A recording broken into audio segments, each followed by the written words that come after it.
자, 오늘 우리 요한복음 공부, 요한복음이 아니라 요한계시록 공부 10번째 요한계시록 6장 1절에서 17절까지의 말씀을 공부하겠습니다. 여기 6장에도 어린 양이라고 하는 단어가 여러 번 나와요. 그 이제 지난번 공부할 때 나왔던 단어죠. 어린 양. 그래서 집에 들어와서 그 아누스데이 하나님의 어린 양, 요게 중요한 어떤 미사곡의 제목이기도 하고 요한복음에도 나오는 거고 구약과 신약 구약에도 있고요. 하니까 한번 그 노래를 들어보시라.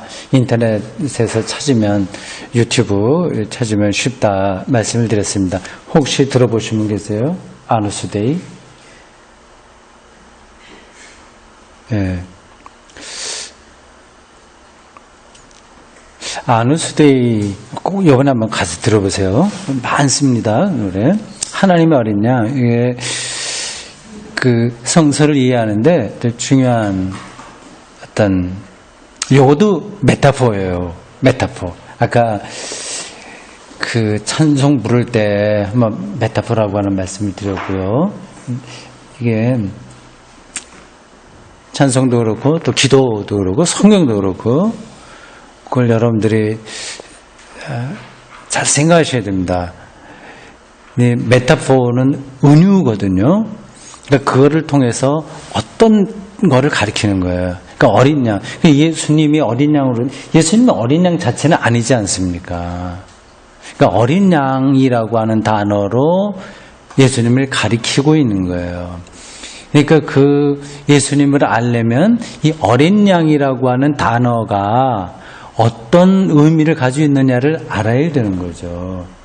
실제로 그냥 양은 아니잖아요. 이게 어떤 단어라고 하는 게 어느 순간에 한꺼번에 이렇게 나오지 않습니다. 오랫동안 그 역사, 그 민족의 역사, 생각과 신앙과 그 과정을 통해서 형성이 되는 거예요. 요 아누스데이, 하나님의 어린 양이라고 하는 요거를 오늘 6장에도 나오는데 지난번 그 공부한 5장에 있는 걸 다시 한번 보겠습니다. 지난번 5장 공부할 때 제가 요약문을 가져오지 못해서 이 관계된 성구들을 확인하지 못했어요. 많이 있는데 오늘은 6장을 공부해야 되겠기에 5장에 있는 병행 그 참고 구절들을 다 확인은 못하겠고요. 그냥 한 군데 바로 이 어린 양이라고 하는 이 단어에 연관된 참고 구절만 한두 군데 찾아보겠습니다. 이게 요한계시록에 28번 나온다고 말씀드렸습니다. 요한복음 19장 36절, 고린도전서 5장 7절, 베드로전서 1장 19절, 2장 24절, 히브리서 9장 14절, 골로새서 2장 14절 등등에도 나오고 있습니다. 지금 우리가 확인하려는 그 성구는 구약이에요. 예레미야 한번 찾아보세요. 예레미야 11장.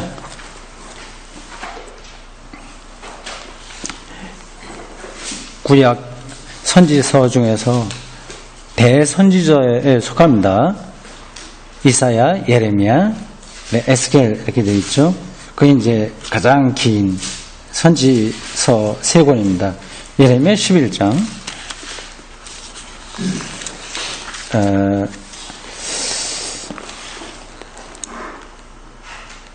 18절과 19절 보세요. 예레미야 11장 18절에 19절. 왜 이 구약을 찾냐 하면 아까 그 메타포라고 말씀드렸잖아요. 그러니까 어린 양이라고 하는 거를 요한계시록 기자가 혼자 독창적으로 이렇게 막 쓴 게 아니라는 겁니다. 구약부터 계속 그러한 사상들이 내려왔어요. 그걸 이제 뭐예요?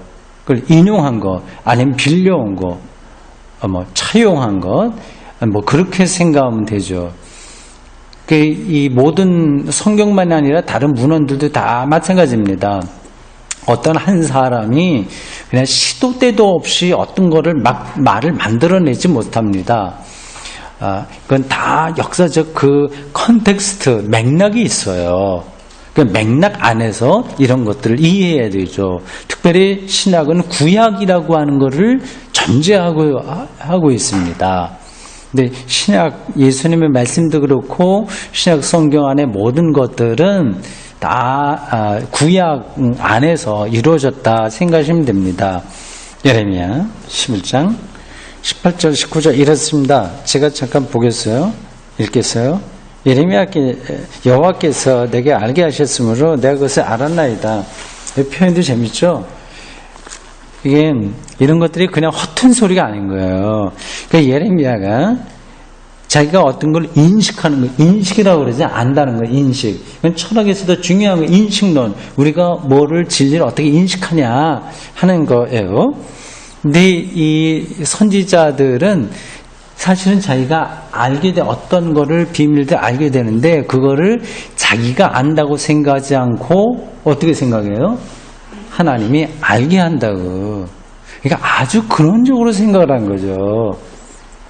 이게 이제 일반 어떤 사상가들, 정치가들, 이런 사람들하고, 성서 기자들, 영성가들하고 그 인식론에서 차이가 나는 겁니다. 그건 우리 기독교인들, 우리들도 지금 마찬가지죠.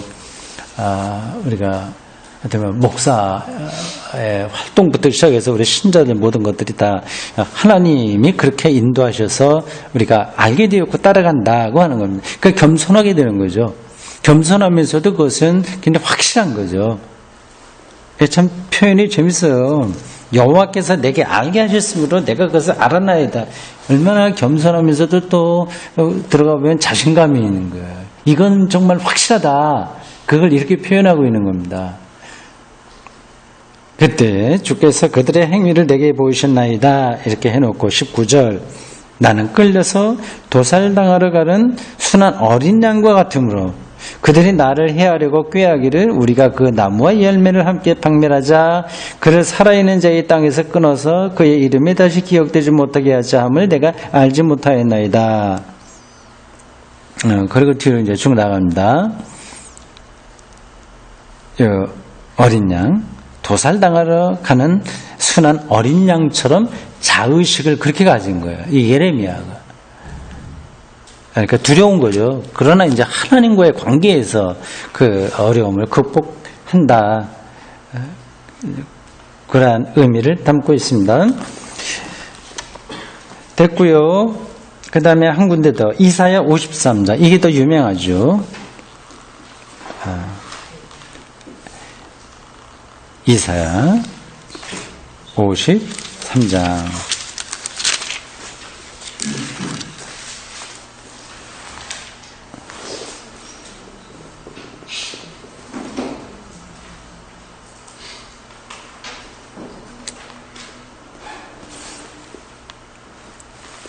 (53장) 1절부터 쭉 나오면 쭉 보면 아주 약하고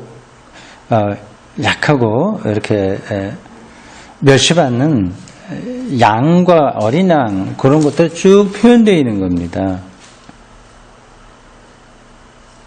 5절 보십시오. 그 찔림은 우리의 허물 때문이 아니요. 허물 때문이요.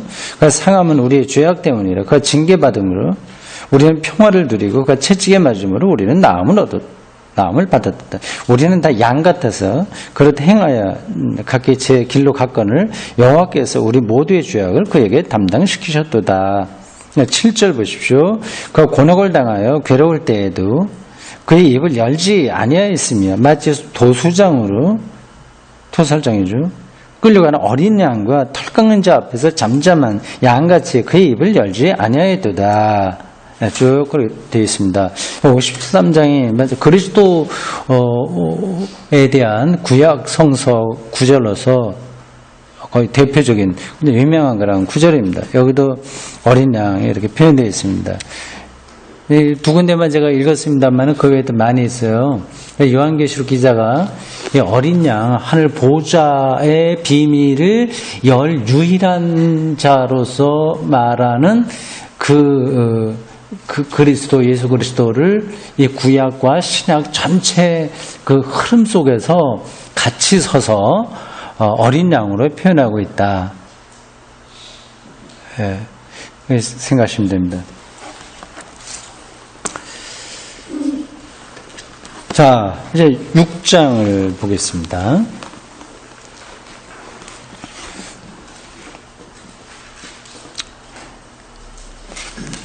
6장. 이제 두루마리가 7개의 봉인, 딱 도장이 찍혀서 열 수 없는 것이 있었습니다. 그거를 이제 하나하나 여는 장면이에요. 어떻게 보면 좀 만화처럼 보이죠. 애니메이션 만화 영화처럼 보입니다. 좀 이상한 모습들이 여기 나와요. 그러나 이런 것들은 다 상징으로서 어떤 것을 잘 가리키고 있기 때문에 그걸 불편하게 여러분들이 생각하지 않으셔도 됩니다. 여기 말들이 나오는데 색깔들도 좀 많이 다르고요. 그렇습니다. 이게 어떤 뜻인가 한번 여러분들이 읽어가면서 조금 생각해 보시기 바랍니다. 일단 본문을 읽을까요? 여러분들이 집에서 여러 번, 두세 번 다 읽고 왔으면 안 읽어도 되는데 두세 번 다 읽으신 분은 없으시겠죠? 한 번 읽기도 힘들 거예요. 그래서 차 타고 오면서 집사람한테 오늘 우리 요한계시록 6장 공부한다 막 그랬어요. 그랬더니 6장이 뭐야? 지금 다른 생각 많은데 그거 완전히 다른 세계네 뭐 그러더라고요. 좀 이해가 됩니다. 뭐 다른 일들이 많으니까 사람들은 세상 일반 신자들도 그렇고 근데 어떻게 완전히 다른 성서의 세계 다른 거예요. 그래도 이렇게 반복적으로 주기적으로 이렇게 공부하는 학생이 조금 하기 싫어도 시간 정해놓고 공부함으로써 어떤 그 학문과 진리의 세계에 들어가는 것처럼 근데 공부라고 하는 것도 억지로도 사실은 해야 됩니다. 재미있을 때만 해갖고는 아예 안 돼요, 사실은. 이것도 그렇습니다. 제가 만약에 신학을 공부하지 않고 일반 사람으로 살았다고 한다면 지금처럼 기독교 영성을 몰랐을 거예요. 제가 억지로라도 신학교 들어갔으니까 억지로라도 책을 읽어야 되고 뭐 여러 대가들 책 읽고 영성가들 책 읽고 마이스터 에크하르트 또 읽고 뭐 루터 그런 책들 읽고 현대 신학자들 그런 거 이렇게 쭉 하면서 또 학위 공부를 하면서 또 집중적으로 어떤 주제를 생각하고 하니까 어떤 단계에 가는 것처럼 우리 일반 신자들도 마찬가지입니다. 수요일 공부하는 게 별거 아닌 것 같지만 아마 모르긴 몰라도 참석하지 않는 분들에 비해서 신앙의 진도가 몇 배는 빠르다고 생각합니다. 그건 틀림없어요. 자, 1절부터 17절까지 여기 중요한 단어도 많이 나옵니다. 우리 교독해서 읽고 마지막 17절은 함께 읽겠습니다. 내가 보매 어린 양이 7 인 중에 하나를 떼시는데 그때 내가 들으니 네 생물 중에 하나가 우레소리같이 말하되 오라 하기로 이에 내가 보니 흰 말이 있는데 그 탐자가 팔을 가졌고 멸관을 받고 나아가서 이기고 또 이기려고 하더라. 둘째 인을 떼실 때에 내가 들으니 둘째 생물이 말하되 오라 하니 이에 다른 붉은 말이 말하더라. 그 탐자가 허락을 받아 땅에서 획을 제하여 버리니 서로 죽이게 하고 또 큰 칼을 받았다. 셋째 인을 떼실 때에 내가 들으니 셋째 생물이 말하되 오라 하기로 내가 보니 검은 말이 나오는데 그 탐자가 손에 저울을 가졌더라. 내가 네 생물 사이로부터 나는 듯한 음성을 들으니 이르되 한 데나리온의 일한 배요 한 데나리온의 보리 석대였다. 또 강남유와 너는 미치지 말라. 넷째 인을 떼실 때에 내가 넷째 생물의 음성을 들으니 말하되 오라 하기로 내가 몸에 청황색 말이 말이 나오는데 나오는데 그 탐자의 이름은 사망이니 문부가 그 뒤를 따르라. 그들이 땅 4분의 1의 권세를 얻어 금과 흉년과 사망과 땅의 짐승들로서 죽이리라. 다섯째 인을 떼실 때에 내가 보니 하나님의 말씀과 그들이 가진 증거로 말미암아 죽임을 당한 영혼들이 지혜단 아래에 있어. 큰 소리로 불르되 거룩하고 참되신 내 주제여 땅에 거하는 자를 심판하여 우리 피를 갚아주자 하시기를 그 때까지 주제하나이까. 각각 그들에게 흰 두루마기를 주시며 이르시되 아직 잠시 동안 쉬되 그들의 동무 종들과 형제들도 자기처럼 죽임을 당하여 그 수가 차기까지 하라 하시더라.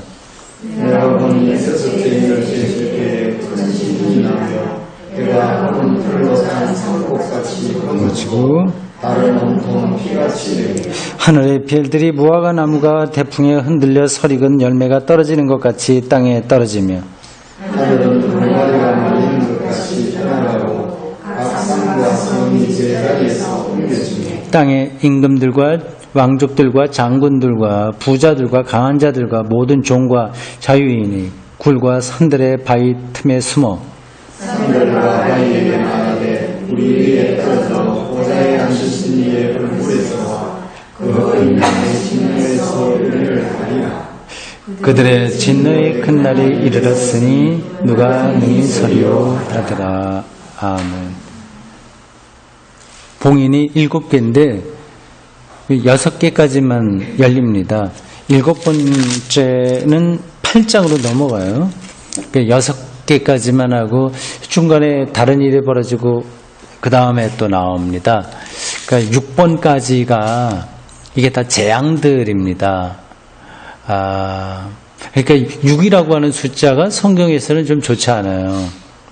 거기까지 하는 겁니다. 그래서 666 이런 숫자도 반복해서 나오는 강조되는 것도 적그리스도 이런 쪽으로 이제 표현할 때 그렇게 나오는 거죠.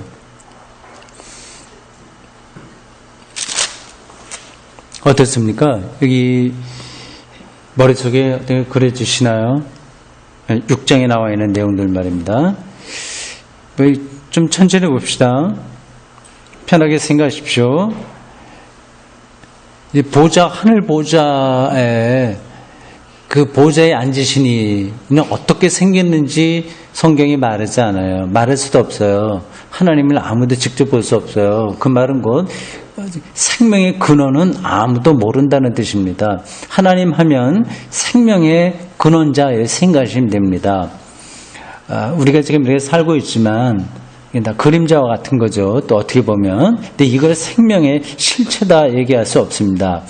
물론 이제 이런 방식으로 우리가 생명에 참여하는 것은 분명하지만 이건 무상한 것이고 여기에 좀 죽어야 되니까 여기에 어떤 것이 덧입혀져야 되는 거예요. 이렇게 바울의 표현에 따르면 사망이 죽음에 덧입혀지는 거, 이게 이제 부활이라고 그렇게 표현을 했습니다. 근데 그게 어떤 거냐 하는 거를 우리는 다 모릅니다. 그게 드러나면 드러나는 게 하나님이에요. 생명의 실체가 드러나는 때가 종말이고 예수의 재림 때고 그 사건 자체가 하나님입니다. 하나님은 어디 이렇게 있는 게 아니라 하나님은 그런 운동이에요. 그 사건이야, 통치야. 그렇게 여러분들이 생각하셔야 돼요. 이 보좌에 앉으시니 그 하나님은 아무도 묘사할 수 없습니다. 그 하나님의 오른편에서 이제 두루마리예요. 뭐라고 됐죠? 발음은.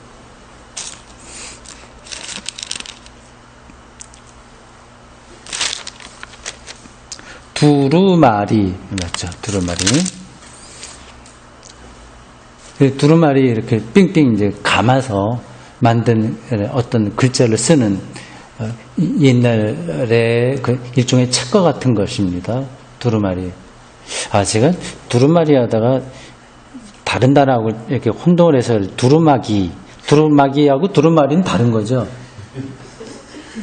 갑자기 두루마기에서 두루마리입니다. 근데 어원은 좀 비슷한 것 같네요. 두루마리요. 근데 그 7개가 있는데 아무도 펼 수 없어서 이 요한계시록 기자가 막 울고 있을 때, 그러지 마라. 이걸 열 자가 있다. 그래서 어린 양이 등장하죠. 그래서 이제 6장부터 그 봉인이 열리기 시작합니다. 첫째 봉인이 열리는 게 1절과 2절입니다. 7인 중에 하나를 떼시는데 그때 내가 들으니 네 생물 중에 하나가 우레소리 같이 말하되, 네 생물은 앞에서 보좌를 설명할 때 나온 겁니다. 4장 가보세요. 4장 6절 보십시오. 4장 1절부터 그 보좌에 대한 요한계시록 기자의 상징적인 표현들이 있어요. 이건 다 상징입니다. 하나님이 어디 의자에 앉겠어요? 그런 방식으로 절대자를 표현하는 겁니다. 이제 거기에 여러 가지 모습들이 있는데, 그 중에 하나가 네 생물입니다. 6절 보십시오. 4장 6절.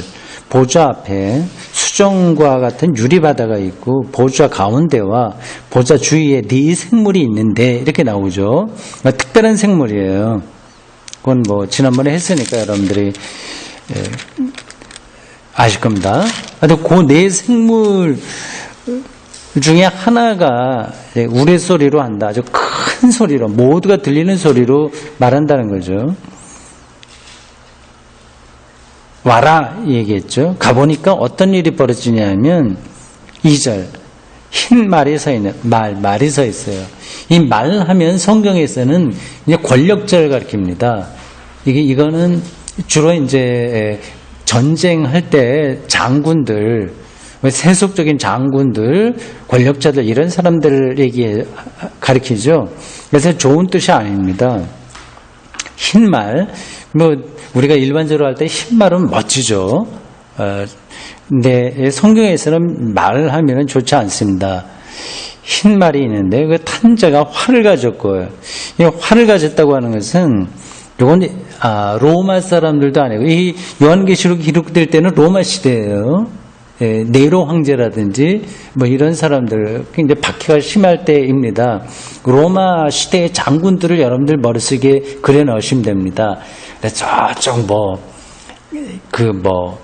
갈리아 지역 가서 싸움에서 어떤 장군이 이기고 돌아오면, 갈리아 지금의 프랑스 쪽이에요. 그 알프스 넘어가서 싸워서 이긴다거나 라인강 동쪽에 있는 게르만 민족과 싸워서 그들을 밀어낸다거나, 그렇게 해서 그 장군들이 돌아올 때 말 타고 로마에 이렇게 개선을 합니다. 그러면 모든 시민들이 나와서 열렬하게 환영을 하게 되죠. 근데 여기 활을 가졌다고 하는 거는 로마 장군이 아니라 이방인 장군들 가리키는 겁니다. 로마는 활을 별로 그렇게 안 썼는가 보죠. 어느 성서 주석에 그렇게 표현되어 있더라고요. 근데 제가 보기에 옳겠다 생각했습니다. 중요한 건 아니에요. 흰 말이 있는데 그 탄자가 활을 가졌고 면류관을 받고, 이건 개선 장군의 모습이죠. 이기고 또 이기려고 하더라. 이게 전쟁에서 이기는 그러한 거예요. 전쟁에 참혹한 게 이제 서서히 나타나기 시작하는 겁니다. 근데 첫 번째 봉인을 띄니까 그 보통 사람들은 두려워할 만한 그 개선 장군의 그 흰 말을 탄 모습이 나타나고 있어요. 두 번째인 3절과 4절입니다. 여기도 이제 또 둘째 생물, 네 생물이 있다고 하지 않았습니까? 그 중에 두 번째 생물이, 생물하면 우리가 잘 알 수 없는 어떤 생명체를 가리킵니다. 이건 헬라 신화 같은 데에도 보면 이상한 생물들이 가끔 나와요. 상반신은 사람이고 하반신은 말, 이런 거. 이상하게 생긴 생물들이 옛날 사람들은 많이 이렇게 생각을 했습니다. 그건 엉뚱하다고 보면 엉뚱하지만 사실은 이 세계를 우리가 지금 눈에 보이는 대로만 보지 않고 더 신비한 쪽으로 보려고 하는 그런 생각들이 그렇게 미술이나 뭐 조각 이런 걸로 나타난 거죠. 이 두 번째 인을 뗄 때 이제 둘째 생물이 어떤 생명체예요. 천사는 아니고 뭐 좀 우리가 일반적으로 생각할 수 없는 그런 생물이에요. 또 오라 하니까 또 같죠. 봤다는 얘기는 뭐 특별한 뜻은 없어요. 여기는 붉은 말이에요. 앞절에 흰 말이 몇 번 나오냐 하면 4번 나옵니다. 2절이 흰 말이고요. 4절에서는 붉은 말이고 5절에 보면 검은 말이고 8절에 보면 청황색 말이 나옵니다. 4번 나와요. 5번째 인을 뗄 때는 말이 안 나와요. 그러니까 4번까지만 말이 등장합니다. 그러니까 이 말이 등장한다고 하는 것은 전쟁과 죽음과 뭐 참혹한 일들이 많다고 하는 거를 더 좀 가리키는 거죠. 이게 다 상징입니다. 이렇게 딱 봉인을 두 번째 거 띄워보니까 붉은 말이 나왔어요. 거기에 타고 있는 자가 어떤 일을 하느냐 하면 4절 중반절에 보면 화평을 제하여 버리며 화평 우리가 보통 화평이라는 말을 일상적으로 많이 쓰지 않죠. 거꾸로 해야 돼요. 평화라고 해야 돼요. 근데 왜 성경은 우리가 일반적으로 쓰는 용어를 갖다가 굳이 이렇게 반대로 하는지 모르겠어요. 평화하면 우리가 잘 알아듣잖아요. 헬라어로 에이레네라고 하는 거고요. 이 평화는 고대 시절부터 지금까지 인류가 추구해왔던 가장 중요한 가치에 속합니다. 라틴어, 로마어로는 팍스라고 해요. 팍스. 히브리 사람들은 샬롬이라고 얘기하고요. 보통 영어로 피스라고 하잖아요. 근데 그건 이제 팍스에서 온 겁니다. 라틴어. 그 영어는 일단 라틴어에서 왔어요. 뿌리가 이제 라틴어죠. 이 평화를 제하여 버린다. 붉은 말에 탄 사람은 허락을 받아서 땅에서 평화를 제해 버리며 서로 죽이게 하고 또 큰 칼을 받았더라. 끔찍한 거를 우리가 볼 수 있어요. 이건 아주 그냥 폭력적으로 세계에 가서 막 이렇게 저렇게 자기 주관, 자기 뜻대로 모든 거를 행패를 부리는 군대 무리, 뭐 그렇게 생각하시면 됩니다. 근데 사실은 여기 조금 세밀하게 봐야 되는데요. 이렇습니다.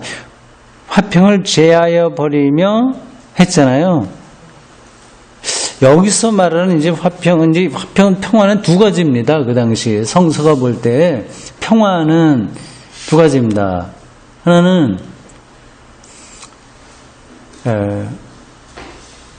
이 로마의 평화예요. 로마의 평화. 이 로마에 초석을 놓은 사람이 아우구스투스입니다. 아우구스투스. 로마가 도시국가였거든요. 처음에 작았어요. 그러니까 그리스에 있는 아테네라든지 이런 데보다 훨씬 작은 그 이탈리아 반도 중간에 있는 별 일 없는 그러한 도시였는데 어쨌든 뭐 역사가 굉장히 우여곡절을 거쳐서 근데 그게 이제 그 지중해 전체를 지배하는 제국이 돼버린 거죠. 그래서 그들에게서 평화는 아우구스투스의 평화입니다. 그것은 그 로마의 평화예요. 그래서 흔하게 쓰는 용어로 팍스 로마나라고 하는 말이 있습니다. 역사학과 인문학에서 많이 쓰는 용어예요. 팍스 로마나, 로마의 평화. 이것은 뭐냐 하면 로마의 예술, 법, 질서 이런 것들을 확장시키는 이데올로기를 가리킵니다. 이 로마의 법과 예술과 조각과 이 모든 사상, 철학 그리고 어떤 웅변술에 이르기까지 대단하잖아요. 그런 것들이 어떻습니까? 괜찮아요? 괜찮지 않아요? 그건 괜찮은 거예요. 우리가 지금 살아가고 있는 이 문명하고 똑같은 겁니다. 영어 잘해야지, 영어. 예를 들자면 라틴어 그 당시에는 잘해야 되거든요. 영어 해야죠. 그리고 기업 이거 잘 운영해야죠. 세계 뭐 등등. 이게 사실 오늘의 세계 질서가 바로 로마의 평화 이데올로기인 거예요. 이거는 평화를 겉으로 내세우는 겁니다. 그러니까 이 방식으로 잘 따라오면 너희들은 평화롭게 살 수 있어. 요 질서 안에 들어오면. 그러나 요 질서에서 조금 벗어나려고 그러면 응징을 받는 겁니다. 그래서 초기 기독교에서는 두 가지 평화가 대립했습니다. 늘 대립한 건 아닌데 나중에는 그게 또 하나가 돼버리고 말하는데 역사라고 하는 게 굉장히 참 이상합니다. 모든 게 뜻대로 되지 않아요. 일단 충돌했어요. 두 가지 평화가. 하나는 이 로마의 평화, 로마의 이데올로기예요. 로마의 법 뭐 등등 정말 가치 있는 것들로 지중해 전체 아프리카, 북아프리카까지 이르는 그리고 소아시아까지 포함한 그 전체 제국 지중해 중심으로 한 삥삥 둘러서 그 모든 나라가 정말 평화롭게 살려고 하는 이데올로기. 이제 그게 팍스 로마나였습니다. 이제 그렇게 해서 상당히 업적은 세웠어요. 그래서 모든 길은 로마로라고 하는 말처럼 정복하는 모든 나라들의 길을 다 놨어요. 고속도로죠, 말하자면. 고속철이라든지 고속도로 같은 것들을 지중해 중심으로 삥 둘러서 많이 놨습니다. 발전 많이 했죠. 그게 하나의 평화고요. 또 하나는 이제 기독교 중심으로서 볼 때 그렇습니다. 이것과 대립되는 평화는 그리스도의 평화, 그리스도의 평화. 팍스 크리스티나, 크리스티라고 해야 되겠네요. 크리스티, 팍스 크리스티, 그리스도의 평화.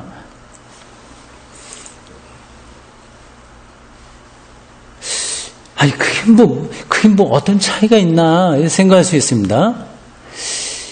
근데, 뭐 이 그리스도의 평화와 로마의 평화가 어떠냐 하는 것만 해도 뭐 많은 책들이 있습니다. 그리고 그 여러 가지 많은 기독교 서적 안에서 그런 주제로 말하는 것들이 제법 있어요. 이 그리스도의 평화는 지배한다거나 소유한다거나 내 말 안 들으면 폭력을 가한다거나 그리고 일방적으로 자기 중심에 선다거나 뭐 그런 거하고 다른 거죠. 사랑, 섬김, 자유, 기쁨 이제 이런 게 그리스도의 평화가 가는 길인 거죠. 그건 하나님 나라의 질서인 거죠. 그럼 이게 늘 다르냐? 이 로마의 평화는 지상의 질서들입니다. 그런 것들하고 하나님의 질서는 완전히 늘 다투냐? 뭐 그런 건 아닌 거예요. 아니, 거기까지만 합시다. 하여튼 요 당시에 요한계시록이 기록될 당시에는 이 아우구스티누스에 의해서 시작된 로마의 평화가 다른 세계의 모든 평화를 박살낸다.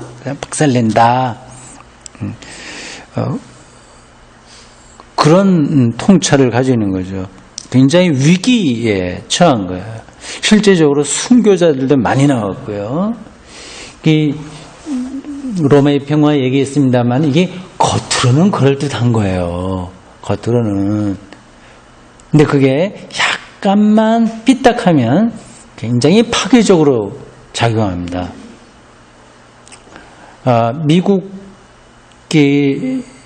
미국이 오늘날의 로마하고 똑같은 거예요. 그 시대마다 제국이 있어 세계를 지배하는 미국입니다. 미국이 좀 잘하려고 좀 나름대로 노력한다고 하잖아요. 근데 미국의 말을 안 들으면 이제 어려움을 많이 당하죠. 그러면 어려움 당하더라도, 좀 잘해보자. 소리 이렇게 하면 좋은데, 이제 제국의 힘을 가지고 있는 사람은 이제 그렇게 안 하려고 그러죠. 예, 여러 가지 방식으로 불이익을 주고, 그래도 안 되고, 그래도 안 되고, 뭔가 문제가 될 것 같으면, 이제 완전히 무력을 통해서, 압도하는 거죠. 네, 두 번째 인을 뗄 때 붉은 말 탄 사람에 대한 이야기 여기 나오고 있습니다. 세 번째 인, 5절과 6절입니다. 여기는 검은 말을 탔어요. 이 검은 말이 좀 재밌네요. 손에 저울을 가졌다고 했습니다. 저울. 이건 뭐 계량하는 거잖아요. 측량하는 거잖아요. 저도 이것만 읽고서는 이게 무슨 뜻인가는 잘 몰랐습니다. 보통 저울 할 때는 이게 옳으냐 저게 옳으냐 뭐 재판장의 역할 뭐 그런 거 하잖아요. 근데 여기서는 그게 아니라 큰 기근이 들어서 식량을 배급 나누는 걸 가리킨다고 합니다. 그러니까 이 집에는 하루에 뭐 2kg 뭐 쌀을 준다, 밀을 준다 할 때 그 저울에다 달아서 주는 거를 여기 가리킨다고 해요. 큰 기근이 드는 거를 오늘 여기 요 저울이라고 하는 단어를 통해서 요한계시록 기자가 설명하고 있습니다. 6절에 보면 또 이상한 말을 듣죠. 기근이 들었는데 어떤 말이 나오냐 하면 한 데나리온에 밀 한 대요. 한 데나리온은 일당입니다. 예, 막 노동한 사람이 하루 받는 품삯을 가리켜서 한 데나리온이라고 했습니다. 오늘날로 바꾸면 10만 원 내외 정도 될까요? 근데 정상적으로 볼 때 아주 좀 야박하게 받으면 7, 8만 원 받겠죠. 일당이요. 최저임금 시급으로 한다면 얼마나 될까요? 한 7천 원 시급을 한다면 10시간 일하면 7만 원 되겠네요. 7, 8시간 일하면 5만 원 정도 될까요? 뭐 5만 원 잡는다고 하더라도요. 이게 밀 한 대 값이라고 한다면 굉장히 밀 한 대가 비싼 거죠. 그러니까 하루 일당을 줘도 많이 못 산다. 굉장히 어렵다는 얘기입니다. 근데 이 기근이 든다고 하더라도 다 굶지는 않습니다. 풍족하게 먹을 사람 먹고 굶주리는 사람 더 굶고 그렇게 나죠. 북한이 굉장히 어려움을 많이 겪을 때도 뭐 그래도 뭐 평양 중심으로 해서는 먹고 살만한 사람들은 아마 다 먹고 살았을 거예요. 어디나 다 마찬가지입니다. 우리나라에도 옛날에 뭐 보릿고개 이런 게 많이 있었다고 하지만 양반들이나 좀 있는 사람들이야 뭐 전혀 그 상관없이 살죠. 어쨌든 그러한 어려움을 지금 요한계시록 기자가 보고 있습니다. 네 번째인 7절과 8절입니다. 청황색 말이 나오네요. 그 탄자의 이름이 여기 나와요. 조금씩 그 말탄자의 그 모습과 행동에 대한 설명의 차이가 있습니다. 앞에서는 저울을 들었다고 했고요. 이번에는 사망이다. 죽음이라고 하는 거죠. 죽음이죠. 음부가 따랐다고 합니다. 이게 다 상징적인 표현입니다. 음부는 죽은 사람이 가는 곳을 가리켜요. 저 지하 세계죠. 이게 다 죽음, 떼죽음 뭐 그런 걸 가리킵니다. 근데 그들이 뭐 사망이나 음부 이거는 사람인 아닌데 그들이 이렇게 표현하는 것은 그것도 문학적으로 뭐라고 해야 하여튼 사람처럼 생각하는 건데 어쨌든 그들이 땅 4분의 1의 권세를 얻어 각각이죠. 4분의 1을 얻어서 검과 흉년과 사망과 땅의 짐승들로서 죽이더라. 근데 죽이는 방법이 네 가지로 나왔어요. 칼에 맞아 죽고 흉년이 들어서 죽고 사망, 이건 죽을 때가 돼서 죽는다거나 뭐 운이 나빠서 죽는다거나 죽고 땅의 짐승, 이건 악한 권세자들을 가리킬 수도 있고 아니면 포식 동물을 가리킬까요? 그런 거죠. 땅의 짐승이라고 했으면 아주 포악한 정치가를 가리키는 것으로 보입니다. 네 가지로 나왔습니다. 검, 칼이죠. 칼, 흉년, 그리고 죽음, 사망, 땅의 짐승. 이 네 가지입니다. 요것도 요한계시록 기자가 독창적으로 쓴 건 아니고 다 구약에 있는 거 이야기들이에요. 한번 확인해 보실까요? 에스겔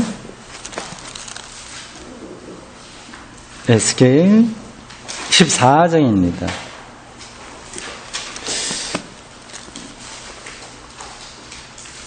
요한계시록에는 에스겔, 예레미야, 이사야 이런 인용들이 많이 나와요.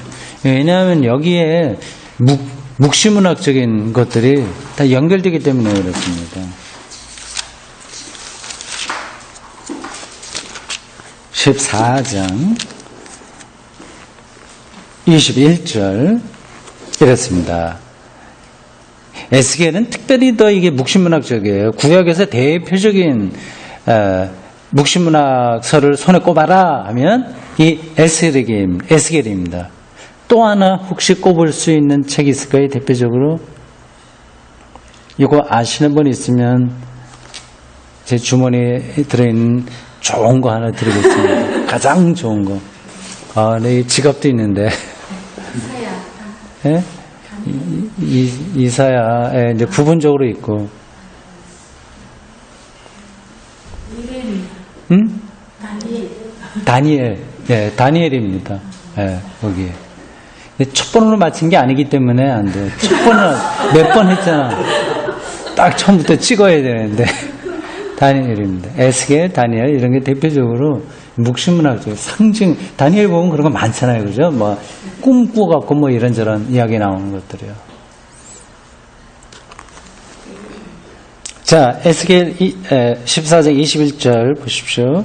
주 여호와께서 이같이 이르시되, 이제 이게 선지자들의 표현 방식이에요. 아까도 그런 얘기 했죠. 인식하는 거예요. 어떤 걸 깨닫는 거예요. 역사 의미가 뭐냐를 깨닫는데 어떤 일반 역사가들은 내가 보기에 이건 이렇다 하지만 선지자들은 하나님이 나에게 이렇게 말씀하셨다 이렇게 표현하는 거예요. 그러나 실질적으로는 같은 겁니다. 그걸 이제 깨닫는 거죠. 어떤 걸 들어보는 거죠. 여호와께서 이같이 이르시되, 그러니까 여러분들이 이런 걸 읽을 때 정말 이 사람은 가만히 있는데 하나님이 막 얘기를 해서 받았었나 봐. 그렇게 생각하시면 안 돼요. 여호와께서 이같이 이르시되, 내가 나의 네 가지 중한 벌 곧 칼과 기근과 사나운 짐승과 전염병을 예루살렘에 함께 내려 뭐 등등 이렇게 나옵니다. 네 번째만 조금 차이가 있긴 해요. 요한계시록에는 땅의 짐승 이렇게 되어 있는데 네 번째가 여기는 전염병이라고 있습니다. 그 네 가지면 거의 비슷한 얘기죠. 네. 그러니까 요한계시록 기자가 반복해서 드린 말씀입니다만은 자기가 뭐를 독창적으로 아예 없었던 것들을 하는 얘기가 아니에요. 다 구약의 근거에서 이야기를 하고 있습니다.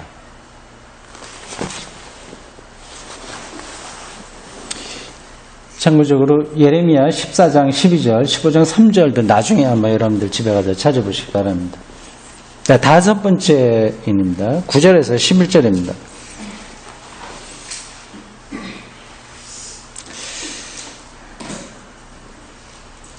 여기는 이제 말이 안 나와요.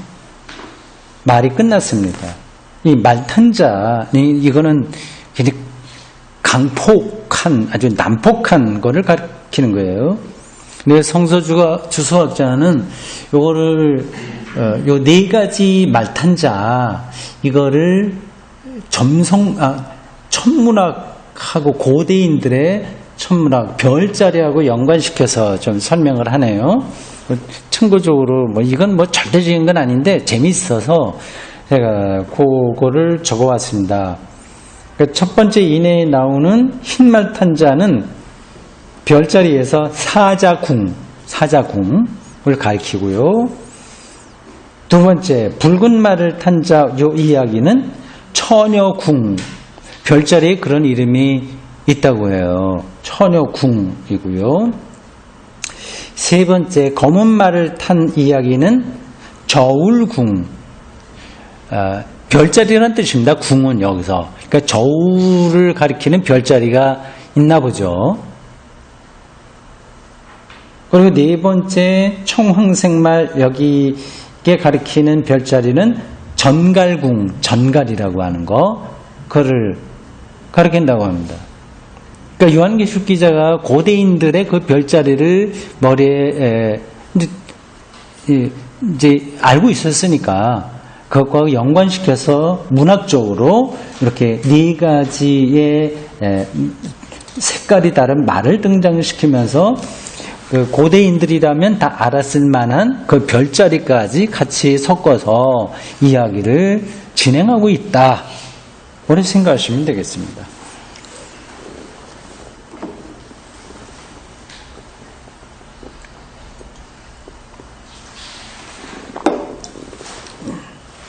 자, 다섯 번째,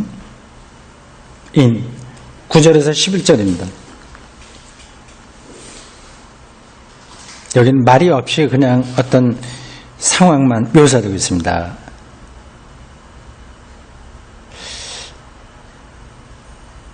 죽임을 당한 자, 죽임을 당한 영혼들이 제단 아래에 있다. 하늘의 제단 아래에 죽은 자들의 영혼이 있다. 그렇게 나오네요. 이제 죽은, 여기 어떤 건지는 뭐 사실은 뭐 잘 모르죠. 근데 그거는 너무 여러분들이 머릿속에 넣지 않으셔야 됩니다. 제단 아래에서 영혼들이 있다. 구체적으로 그게 뭔가, 이제 그거보다도 이제 그들이 뭘 얘기하고 있나 그게 중요한 거예요. 뭐라고 얘기하냐면 10절에 보면 큰 소리로 불러 이르되 이미 죽은 자 제단 아래에 있으니까 또 구원받은 자라고 할 수 있겠어요. 저 땅속 음부에 가지 않고 제단 아래에 갔어요. 대주제예요. 이 세계를 다 주관하시는 자여. 그러니까 하나님을 가리키는 거죠. 땅에 거하는 자들을 심판하여. 땅에 거하는 자들은 앞에 네 가지 말을 타고 와서 그 탄 자들이 행했던 그 악한 일들에 해당하는 사람들입니다. 그들이 이제 빨리 심판해서 우리의 피를 갚아주지 아니하시기를. 우리의 피를 갚아준다고 하는 것은 피를 흘렸다고 하는 건 순교당했다는 얘기거든요. 이 순교당한 것을 하나님이 좀 빨리 갚아주시지. 더 이상 이런 참혹한 일들이 일어나지 않기를 바라는 마음을 지금 말하는데, 어느 때까지 그러시겠습니까? 안타까움을 표현하고 있습니다. 이거는 종말이 지연되는 것에 대한 안타까움. 그러니까 계속 어려움을 받을 수밖에 없는 거죠. 자, 이러한 표현들도 구약에 어느 때까지이겠습니까? 하나님의 심판이 빨리 내려서 하나님의 평화와 정의가 세워져야 되는데 이 악한 일들이 일어나는 것을 하나님이 언제까지 참아보시겠습니까? 하는 표현들이 구약에도 나오겠어요? 나오지 않겠어요? 많이 나오죠. 시편에 특별히 많이 나옵니다.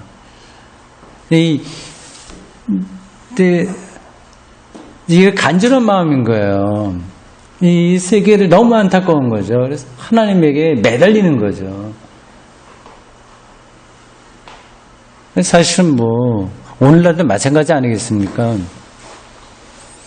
이 빈익빈 부익부 현상이 너무 심해지고, 전쟁의 위기 이런 것도 그치지 않고, 잘 살아보자고 하는 노력들이 있긴 있는데, 이런 것들이 다 헝클어지고, 두루두루, 그런 것들을 생각하면, 하나님 빨리 세상 끝내고,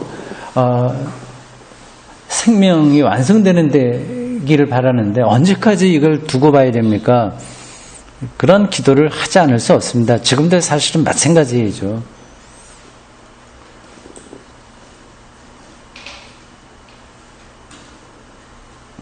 시편 79편 5절 나중에 찾아보십시오. 그런 표현들이 많이 나와요. 시편 79편 5절. 그렇게 안타깝게 말하니까 11절에 보면 흰 두루마기를 주시대요. 제가 아까 처음에 얘기하면서 두루마리하고 두루마기가 잠깐만 왔다 갔다 하고 했잖아요. 내가 엉뚱하게 내가 왜 이럴까 생각했는데 여기 나오네요, 두루마기가. 이게 내가 한번 읽은 게 이렇게 무의식에 있어갖고 두루마기 이게 뭐 혼동돼서 그 순간에 얘기를 했던 것 같습니다. 두루마기가 나오네요. 두루마기, 흰 두루마기, 몸은 이제 감을 쓰는 거죠.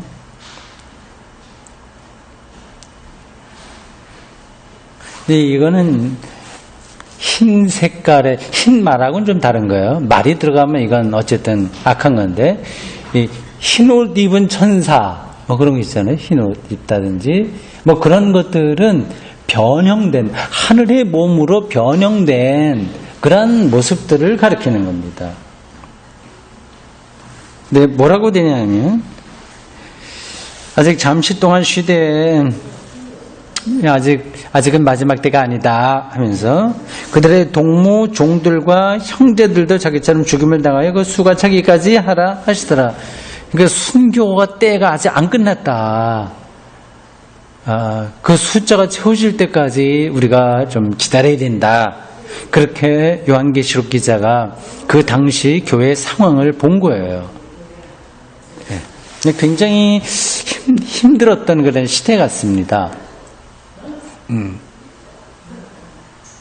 엔도 슈샤쿠의 침묵이라고 하는 작품들 나온 것처럼 일본 그 시대 때에 기독교가 처음 갔을 때 가톨릭 사제들과 가톨릭 신자들이 순교당하던 때 우리나라에서도 그런 일들이 많이 있었는데 언제 이게 그칠지 모르는 그런 암담한 그러한 상황이 초기 기독교에 그대로 있었던 것으로 보입니다. 순교의 숫자가 아직 채워지지 않았다고까지 이렇게 표현하고 있습니다.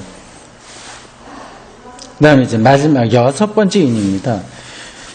12절에서 17절입니다. 6째 인을 떼실 때 큰 지진이 나면, 이 지진이 난다는 거는 이것도 문학적인 표현이에요. 이건 하나님이 가까이 오는 소리처럼 생각하시면 돼요. 그렇게 생각하시면 됩니다. 우리 경주에 지진이 났을 때 여러분들 느끼셨는지 모르지만 막 지축이 흔들리니까 뭔가 우리 모든 것들의 근거가 허물어지는 것 같지 않습니까? 고대인들에게는 그게 얼마나 두려웠겠어요. 생각해보세요. 우리는 저 지진이 좀 많이 일어난다고, 이 지진이네. 뭐 그렇게 생각하지만 고대인들은 이건 하나님이 이제 강림하는 그러한 것으로 생각을 했습니다. 지진이 나고 해가 검어지고 표현이 재밌죠. 해가 검은 털로 짠 상복같이 검어지고 이거를 우주 물리학적으로 보면 어떤 현상이 있겠어요? 일식이죠. 네, 그런 걸 고대인들은 보고서 정말 놀라지 않았겠습니까? 일식, 화산 터지는 거, 지진 이런 것들이요. 그리고 달이 온통 피같이 되고 달이 아주 붉게 되는 그런 현상들. 그리고 13절 별들이 떨어진다. 이 표현도 굉장히 문학적입니다. 큰 태풍에 흔들려서 무화과 나무가 설익은 열매가 떨어진다. 무화과 나무에 그 무화과는 굉장히 단단하게 붙어 있답니다. 이게 보통 과일하고 달리. 그래서 이게 떨어지려면, 그리고 다 익지도 않고 설익었을 때의 열매는 안 떨어진대요. 이게 거의. 근데 이게 떨어질 정도로의 바람이 불어서 별들이 땅에 떨어진다. 그리고 14절에 보면 하늘이 두루마리처럼 말리는 것 같이 떠나고 섬이 제자리에서 옮겨진다. 문학적으로 굉장히 화려하게 지금 설명하고 있습니다. 그러니까 우주의 대격변, 우주 차원에서의 새로운 세계에 그런 걸 지금 보고 있는 거죠. 우주론적 대격변. 이게 고대인들의 눈에 비친 몇몇 자연 현상들을 아까 말한 일식이라든지 화산 폭발이라든지 해일이라든지 뭐 지진 등등을 그런 현상 가운데서 그 하늘이 두루마리처럼 이렇게 말린다고 하는 것도 그러한 현상일 겁니다.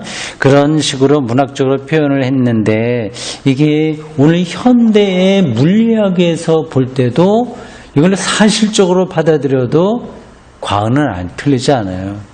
결국은 해는 없어져. 어떤 해가 없어지고 달, 지구도 없어지고 결국은 그렇게 되니까 다 말라버리고.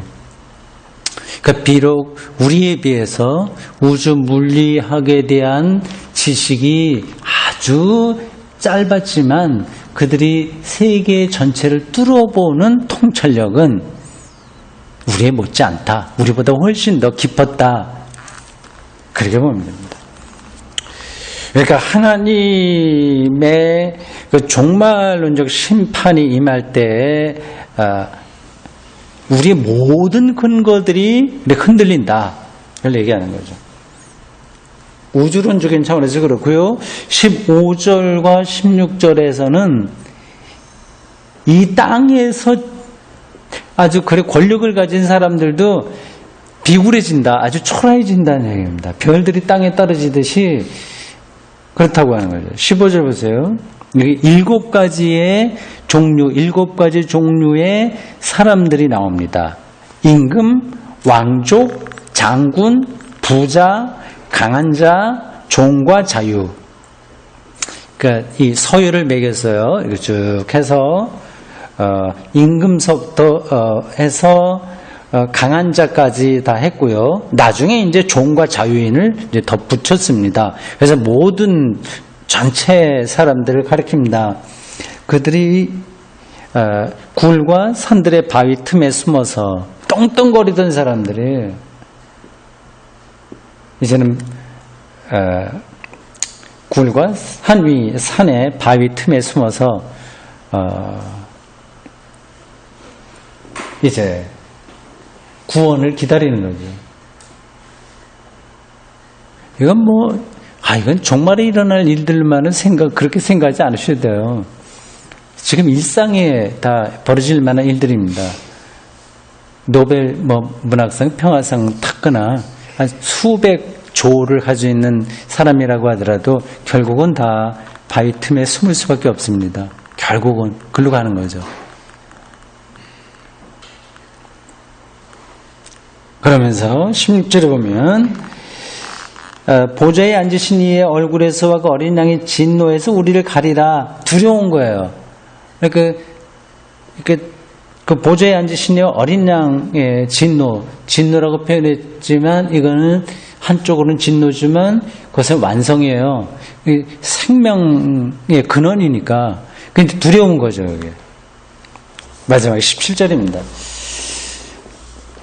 그래서 여기 요한계시록 기자가 요 6장에서 말하려고 하는 핵심이 여기 있다고 보면 되겠어요.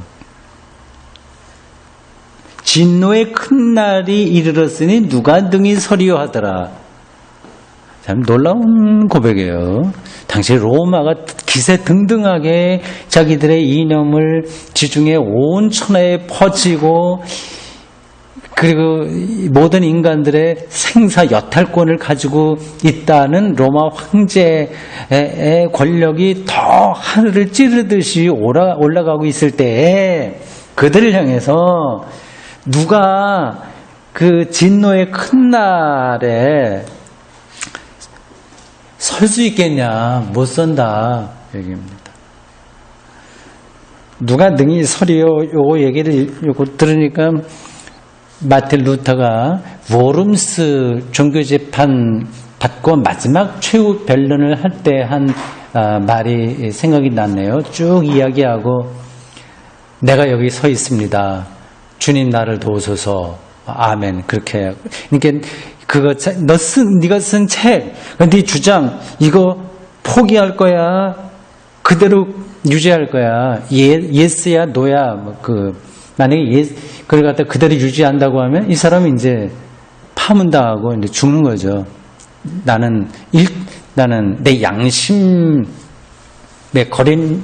양심을 걸고 나의 이성에 근거해서 하나님 말씀에 근거해서 나를 설득시키지 않는 한 나는 여태까지 내가 쓴 책과 내 말을 거둬들이지 않겠다. 그 많은 그 황제들과 영주들 교황청에서 파견한 이 추기경들을 질비한 그 자리에서 최후 변론을 그렇게 하고 마지막 문장에 나는 여기 서 있습니다. 하나님 나를 도우소서 이렇게 하네요. 근데 그 문장만 비슷한 겁니다. 근데 요게 나와 있는 누가 능히 서리오라고 하는 것은 진노의 큰 날 앞에서는 아무도 고개 들 수 없다는 얘기죠. 그냥 옳다고 생각합니다. 이거는 종교적인 차원만이 아니라 우리 기독교적인 때문이 아니라 인간의 실존 자체가 그리고 인류 역사 자체가 그런 거죠. 진노의 큰 날이라고 하는 이 단어가 우리 앞에서 공부하기 전에 읽은 어거스틴의 기도문에 나오는 거 지금 금방 기억났어요? 안 났죠? 보세요. 한번 여기 나와요. 아까 읽은 거 다시 한번 보십시오. 성 어거스틴 두 번째 기도문입니다. 주님은 죄인들의 죽음을 원하지 않으십니다. 라고 하는 그 제목의 기도. 가운데에 있는 거죠. 그 밑으로 내려와 보세요. 밑에서 넷째 줄. 각 사람이 행한 대로 갚으시는 진노의 날과 여기서 행한 대로 갚는다고 하는 거는 이거 착한 사람이 아니야. 요 차원이 아니라 하나님 앞에서는 아무것도 숨길 수 없다는 이야기입니다. 그러니까 그 진노죠. 그게. 사람의 눈은 우리가 속일 수 있지만 하나님은 속일 수 없는 거예요. 진노의 날과 의로운 심판의 날에 그들이 받아야 할 진노를 스스로 쌓아 올리고 있지만 그러나 회개하도록 주님께서 인도하신다. 이렇게 만이교 이단들을 위해서 기도했는데 여기도 진노의 날이라고 하는 게 표현되어 있죠. 성경에 곳곳에 나옵니다. 그 단어가 굉장히 능력이 있는 거예요. 그리고 레퀴엠이라고 하는 그 합창곡을 레퀴엠 맞죠? 진원곡. 레퀴엠을 보면 이 진노의 날이라고 하는 가사가 반드시 들어갑니다. 제가 자주 여러분들에게 소개했던 베르디의 레퀴엠, 그 중에서 진노의 날 혹은 분노의 날이라고 되어 있을까요? 진노의 날, 분노의 날. 그 인터넷 유튜브로 가면은 그 치면 나와요. 거기에 주제곡이거든요. 정말 한 10분 정도 되나 아주 특별한 곡입니다. 들어보십시오. 베르디의 진노의 날 하면은 그 곡만 따로 이렇게 나올 겁니다. 요한계시록 기자가 이 진노의 날을 이야기하고 있는데 이게 한쪽에서는 두려움이지만 다른 한쪽에서는 뭐예요? 두려움이 아니라 반대예요. 기쁨의 소리인 거죠. 의로운 심판이 일어나기 때문에 그렇습니다. 우리는 이 진노의 날을 오히려 환희와 기쁨과 설레임으로 기다리며 사는 사람들이죠. 여기까지 우리 요한계시록 6장 공부를 했는데 재밌죠? 네, 앞으로 또 어떤 이야기가 나올지 더 기대가 됩니다. 기도하겠습니다. 주님, 오늘 저희들 이렇게 한반도 가을이 깊어지는 이 때에 수요일 오후 저희들 소수의 무리이지만 이 지하 예배당에서 마치 고대 초기 기독교인들이 들어가서 예배를 드렸던 카타콤에 들어갔듯이 그러한 두렵고 떨리는 마음으로 하나님의 말씀을 같이 공부했습니다. 요한계시록을 기록한 사람의